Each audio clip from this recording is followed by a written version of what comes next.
Hi, I am Dr. Gopal Agrawal, Clinical Director and Senior Consultant Pediatrics and Unitology at Cloudnine Hospital, Gurgaon. Today we'll be discussing about complementary feeds in infants.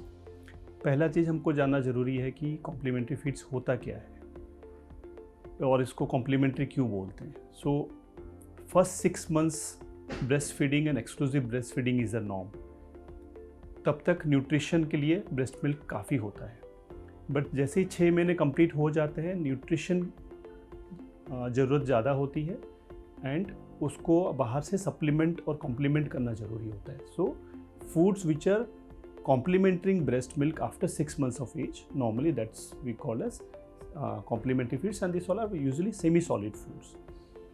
हमको ये जानना जरूरी है that is a concept है a critical window of 1000 days, 9 months of pregnancy period and first 2 years of life, ये मिला के 1000 days होता है जिसमें कि न्यूट्रिशन काफ़ी इंपॉर्टेंट फैक्टर प्ले करता है ग्रोथ के लिए भी और ब्रेन डेवलपमेंट के लिए भी. सो this is a well known concept. The initial 1000 days including pregnancy period and first 2 years you have to take care that nutrition is adequately delivered to the baby. Next question आता है सभी के parents के मन में कि हमको कब शुरू करना चाहिए और क्यों, वो टाइम पीरियड क्यों होना चाहिए, कौन कैसे डिसाइड होता है. फिजियोलॉजिकली अगर आप बच्चे को देखोगे तो 5th-6 month के बीच में biting movement of the jaw शुरू होता है. 6 to 7 के बीच में सॉलोइंग आना शुरू होता है. 7 to 8 के बीच में बच्चा पूरा ही बाइट करके अपने जॉस को और गम्स को यूज़ करता है. इसी फिजियोलॉजी को देखते हुए ही ये सब नॉर्म्स बनाए गए हैं. पूरे वर्ल्ड का अगर डेटा देखोगे, गाइडलाइंस देखेंगे तो WHO says after 180 days of life we should start semi solid foods. It talks in days, completion of 6 months. Americans normally they take a call physiologically बच्चे के डेवलपमेंट के हिसाब से. 4th month जैसे ही complete होता है and before 6 months they start semi-solid foods. If you go to Europe, they'll say 17 weeks से पहले शुरू नहीं करना है, 17 weeks के बाद कभी भी शुरू कर सकते हो, but should not delay beyond 26 weeks. So कई बार कोई months में बोलता है, कोई days में बोलता है, कोई weeks में बोलता है. We should understand that we should decide as per baby's needs. We should not start before 4 months. We should not delay beyond 6 months. जल्दी शुरू करने से क्या होता है, चोकिंग का रिस्क ज़्यादा होता है. 6 months के बाद अगर आप डिले कर रहे हो तो कई बार बच्चा फूड लेता नहीं है और एवर्शन आना शुरू होता है. So right time is definitely corrected completion of 6 months and not before 4 months. And हमको बच्चे के हिसाब से कई बार जल्दी भी शुरू करना पड़ता है and we have to decide as per baby's needs. Very important question comes into parents mind is कैसे टाइप का फूड खिलाएं और कैसे डिसाइड करें हमको क्या खिलाना है. सो एक ही कॉन्सेप्ट है, the food should be complete and balanced. हमको इससे कैसे पता चलेगा बैलेंस्ड है. There are various food groups. एक होता है सीरियल्स जो हम नॉर्मली स्टेपल डाइट यूज़ करते हैं, एक होता है लेग्यूम्स और पल्सेस, और होते हैं nuts, dairy products, egg, flesh foods.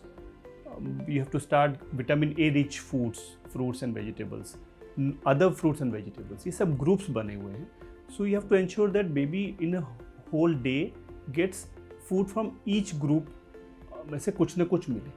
जैसे एग्जाम्पल है, मान लो हम एक खिचड़ी बना रहे हैं, उसमें चावल भी है, उसमें दाल भी है, उसमें हम सब्जी भी डाल सकते हैं, उसमें हम विटामिन ए रिच फ्रूट्स और वेजिटेबल्स भी डाल सकते हैं, उसमें थोड़े नट्स भी डाल सकते हैं, थोड़ा घी भी ऐड कर सकते हैं, तो हमारा पूरा कंप्लीट फूड हो जाएगा. Second best example complete food का है खीर. सो बेसिक प्रिंसिपल ये है कि हम कंप्लीट फूड जो होते हैं, प्रोटीन्स होना चाहिए, कार्ब्स होना चाहिए, फैट होना चाहिए, ऑयल होना चाहिए, घी होना चाहिए, फ्रूट्स, वेजिटेबल्स, नॉनवेज अगर एक्सेप्टेबल है तो होना चाहिए, तभी फूड कंप्लीट होगा. और यही हमारा इंटेंशन होना चाहिए बच्चे को खिलाने का. और इसमें फूड डाइवर्सिटी मिलता है, बच्चे को सब सीखने को मिलता है. मैं पेशेंट्स को बताता हूँ, ये बताता हूँ कि आप जो नॉर्मली घर में खाते हैं वैसे ही फूड से शुरू कीजिए. दाल एक स्टेपल फूड है जो नॉर्मली प्रोटीन रिच है, हर घर में बनता है, तो दाल से शुरू कीजिए. खिचड़ी शुरू कर सकते हैं, दलिया शुरू कर सकते हैं, उपमा शुरू कर सकते हैं, इवन एग से शुरू कर सकते हैं, चिकन सूप, चिकन ब्रॉथ भी दे सकते हैं. फूड्स जो नॉर्मली हम स्टेपल डाइट और घर में खाते हैं. जब भी हम बनाते हैं कोई फूड नॉर्मल जैसे हम तरीके से बनाते हैं, मसाले सब कुछ डाल सकते हैं. सॉल्ट और शुगर अवॉइड करना है for till 1 year of life. Consistency should be slightly pureed form जो कि एक चम्मच से अगर हम करें तो इमिडिएटली पानी की तरह नहीं गिरना चाहिए, हलवे की तरह थोड़ा सा चम्मच में रहना चाहिए। एक टर्म है नियोफोबिया। तो बच्चों को कोई भी नया चीज़ सीखने में थोड़ा फोबिया होता है, तो जब भी आप टेस्ट शुरू करवा रहे हो तो पहले वो एक्सेप्ट नहीं करेगा, उसको हम टाइम देना है। सो 10 to 12 15 एक्सपोजर्स एक फूड का होना चाहिए, तब उसके बाद ही एक नया फूड शुरू होना चाहिए। So every 5th day you start of with new food. तीनों टाइम फूड देना है जैसे हम खाते हैं, 2 to 3 meals per day, and एक ही फूड को 5 डेज देके उसके बाद फूड चेंज करना है till the point baby recognises 5-6 items of food. Example जो नहीं देना चाहिए, जो हम अवॉइड करना चाहिए, वो है बिस्किट्स, कमर्शियल फूड्स जो हम पैकेट फूड्स यूज़ करते हैं, प्योरली फ्रूट बेस्ड फूड्स, क्योंकि फ्रूट्स में शुगर है, फाइबर है, विटामिन और मिनरल्स है, लेकिन फैट और प्रोटीन नहीं है, तो कंप्लीट फूड नहीं होता। जैसे एप्पल प्यूरी बना रहे हैं, मैंगो प्यूरी दे रहे हैं, ऐस कंप्लीट फूड नहीं होगा। तो प्योरली फ्रूट बेस्ड फूड नहीं यूज़ करना है, हनी यूज़ नहीं करना है, क्योंकि उससे एक इन्फेक्शन होता है जिससे बच्चे को थोड़ा आंत खराब होने के रिस्क होते हैं और जान खतरा होने का रिस्क है। सो हमको ये पता होना चाहिए क्या नहीं करें और क्या करें। एक इम्पॉर्टेंट कॉन्सेप्ट होता है रेस्पॉन्सिव फीडिंग। बच्चे को बिठा के चेयर पे, जिस तरीके से हम खाते हैं अलग से प्लेट से हमारा ही खाना दिखना चाहिए उसके प्लेट में, उसको बिठा के उससे बात करके आई टू आई कांटेक्ट करके ही उससे खाना खिलाना। डिस्ट्रैक्शंस जैसे मोबाइल दिखा के, टीवी दिखा के खाना खिलाने वाला हैबिट आगे के लिए ख़राब करेगा, वो फूड कभी एंजॉय नहीं करेगा। ये होता है रिस्पॉन्सिव फीडिंग एंड एक बेबी लेड वीनिंग। बच्चे को हम अलाउ कर रहे हैं ताकि वो पकड़े चीज़ों को और गंदगी मचाए। The other concept is age appropriate change in feeding pattern. जैसे 6 to 8 मंथ्स में हम क्या बोलते हैं, प्यूरिड फूड आप दो बच्चे को 2 to 3 मील्स ए डे, रफली बिटवीन 50 to 100 ml पर फूड। जैसे ही वो 9 to 11 मंथ्स में आ जाता है, you should introduce lumpy foods, थोड़ा मैशी फूड्स, प्यूरिड से थोड़ा थिक होना चाहिए, एंड फिंगर फूड्स ज़रूरी होता है, जो चीज़ पकड़ पाए बच्चा और मुंह में डाल पाए। एग्जाम्पल्स है क्यूकम्बर दे सकते हैं, मैंगो दे सकते हैं, ऑरेंज दे सकते हैं, स्टीम्ड कैरेट दे सकते हैं, इवन एग वाइट भी दे सकते हैं। चीज़ें जो सॉफ्ट हो, टेस्टी हो और मुंह में रख के बाइट करें। By 12 months of age baby should be switch to complete family pot feeding. जो घर में आपके लिए बन रहा है वैसे ही फूड, सेम फूड मैश करके खिलाना है, अलग से उसके लिए फूड प्रिपेयर नहीं करना है। कुछ चीज़ें यहाँ पे जानना जरूरी है कि मिल्क, अगर ब्रेस्ट मिल्क पे है बच्चा तो आप एक्सक्लूसिव ब्रेस्ट फीडिंग रखिए। इफ ज़रूरत नहीं है तो 12 मंथ्स के बाद ही हम एनिमल मिल्क शुरू करना चाहिए। अगर बच्चा फॉर्मूला फीड पे है तो till 1 year we discourage usage of animal milk, because उसमें एलर्जीज ज़्यादा होती है। करंट गाइडलाइंस WHO कहता है 6 to 12 मंथ्स में आप एनिमल मिल्क शुरू कर सकते हैं, बट उसका जो एविडेंस है काफ़ी लो सर्टेनिटी एविडेंस है, it's not strongly recommended. So we still stick to our policy of avoiding cows और animal milk till 12 months of as.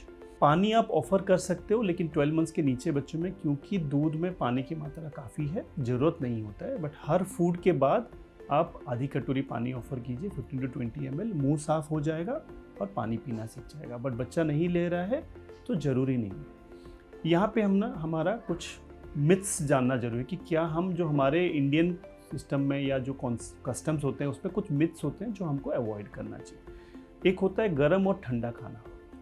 जैसे हम बोलते हैं स्पाइसेस या फिर एग या नॉनवेज काफ़ी गर्म होता है। There is nothing called hot और cold food. So every food which you are having at home baby can have it. एक कॉन्सेप्ट है कि दही, फ्रूट्स, ऐसे फ्रूट्स वगैरह ठंडा होता है और बच्चे को जल्दी नहीं देना चाहिए। Again this is wrong. Curd is a very healthy food because it has probiotics, all the ingredients of milk. Fruits are very good because they have vitamins, minerals and fibers. So कोई भी food hot या ठंडा नहीं होता है. Allergenic fruits जैसे हम बात करें काउज मिल्क या फिर नट्स या एग या fish. Some people tell that allergenic prone foods को हमको बाद में इंट्रोडक्शन करना चाहिए. Again this concept is wrong. Early introduction of such foods prevents allergy and sometimes avoids allergy. So आपको एग, नट्स, फिश अगर आप खिला रहे हो घर में तो आप उसको जल्दी इंट्रोड्यूस करो. Although they are not the major food component, but थोड़ा शुरू करोगे तो एलर्जीज प्रिवेंट हो सकती है. So to conclude I would say complementary feeds और सेमी सॉलिड फूड्स जो हम बोलते हैं वो ऐसे फूड्स होना चाहिए which are easily available, locally acceptable, affordable and nutritious to the baby. We should not go for fancy foods, and just ensure that baby by 1 year of age learns how to eat normal local custom and Indian based foods. Thank you.